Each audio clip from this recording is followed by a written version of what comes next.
ଆମର ପ୍ରତିଦିନ ଜୀବନରେ ଇଣ୍ଟରନେଟର ଭୂମିକା ସବୁଠାରୁ ଅଧିକ ଅଟେ। ଆମେ ଦିନ ସାରା ଖାଇବାକୁ ଭୁଲି ଇଣ୍ଟରନେଟର ବ୍ୟବହାର ଅଧିକ ସମୟ ଧରି କରୁଛୁ। ଇଣ୍ଟରନେଟର ବିନା ଆଧୁନିକ ଦୁନିଆ କଳ୍ପନା କରିହେବ ନାହିଁ। ହେଲେ ତୁମ ମନରେ ପ୍ରଶ୍ନ ଆସୁଥିବ, ଏହି ଇଣ୍ଟରନେଟକୁ କିଏ ଆଉ କେମିତି ତିଆରି କରିଛି? ଆସନ୍ତୁ ଜାଣିବା।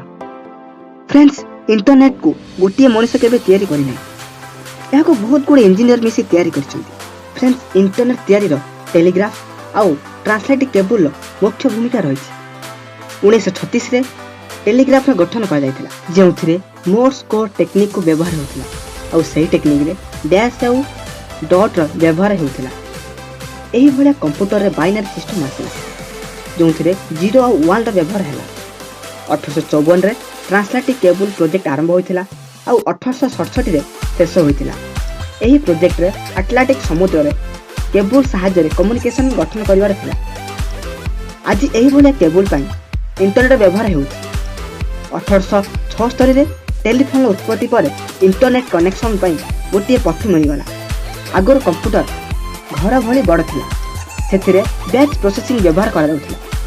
ତାପରେ ଟାଇମ୍ ସେୟାରିଂ କମ୍ପ୍ୟୁଟର ବ୍ୟବହାର କରାଗଲା, ଯେଉଁଥିରେ ଗୋଟିଏ ସିପିୟୁକୁ ପ୍ରତ୍ୟେକ ୟୁଜର ବ୍ୟବହାର କରିପାରୁଥିଲେ, ଯେଉଁଥିରେ ପ୍ରତ୍ୟେକ ୟୁଜରଙ୍କୁ ପର୍ଟିକୁଲାର ଟାଇମ୍ ଦିଆଯାଉଥିଲା।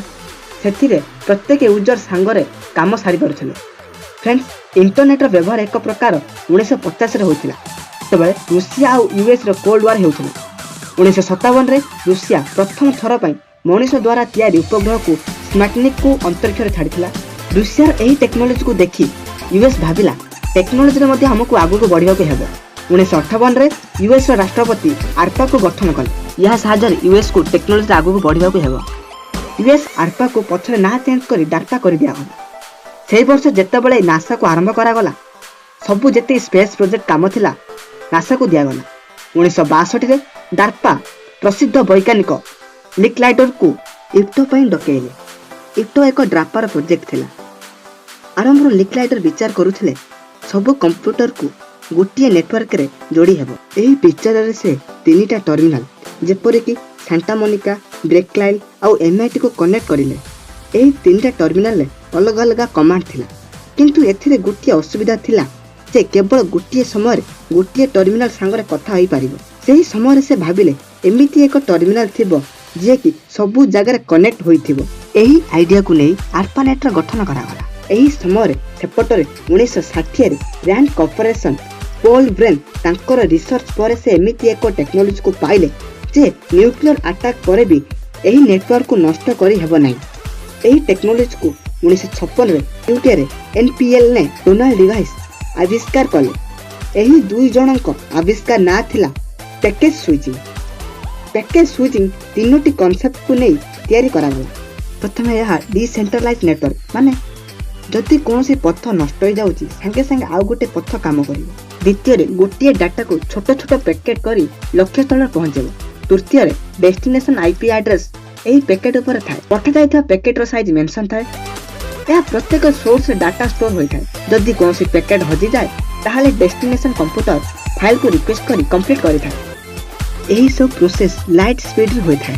ଲାଇଟ୍ ପ୍ରାୟ 1 ସେକେଣ୍ଡରେ 3 ଲକ୍ଷ କିଲୋମିଟର ଗତି କରିଥାଏ। 1967ରେ ହୋଇଥିବା କନଫରେନ୍ସରେ ଆର୍ପାନେଟର ଡେଭଲପର ଏହା ବିଷୟରେ ଶୁଣିଲେ। ଏହି ଟେକ୍ନିକକୁ ଆର୍ପାନେଟ ବ୍ୟବହାର କରିବାକୁ ଇଚ୍ଛା କଲା।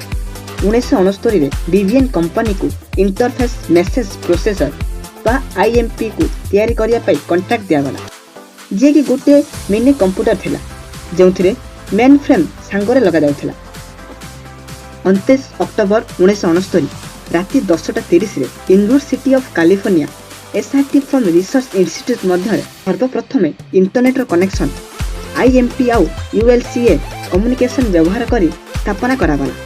ଦୁଇ ଜଣ ୟୁନିଭର୍ସିଟି ଟେଲିଫୋନ ସାଙ୍ଗରେ କନେକ୍ଟ ମଧ୍ୟ ଥିଲେ। ପ୍ରଥମେ ଗୋଟିଏ ଜାଗାରୁ ଆଉ ଗୋଟେ ଜାଗାକୁ L ଲେଖାଗଲା, ତାପରେ O ପଠାଗଲା। ତାକୁ ଟେଲିଫୋନରେ କନଫର୍ମ କରାଗଲା। ଯେତେବେଳେ G ଟାଇପ୍ ହେଲା ସେତେବେଳେ ସିଷ୍ଟମ ନଷ୍ଟ ହୋଇଗଲା। ସେଥିପାଇଁ ଇଣ୍ଟରନେଟର ପ୍ରଥମ ମେସେଜ LO ହୋଇଗଲା।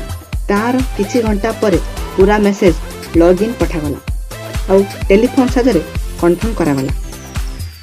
ଏହି ଦୁଇଟା ୟୁନିଭର୍ସିଟିର ଇଣ୍ଟରନେଟ କନେକ୍ସନକୁ ବ୍ୟାକବୋନ କୁହାଗଲା। ଏହିଭଳିଆ ଗୋଟେ ପରେ ଗୋଟେ ୟୁନିଭର୍ସିଟି ଯୋଡ଼ି ହେବାକୁ ଲାଗିଲେ। ସେଇଠୁ ଇଣ୍ଟରନେଟର ଗଠନ ହେଲା। ଯଦି ତୁମେ ଅଧିକା ଜାଣିବା ପାଇଁ ଚାହୁଁଛ आम वेबसाइट डिस्क्रिप्शन में अच्छी, तुम विजिट कर। जय हिंद।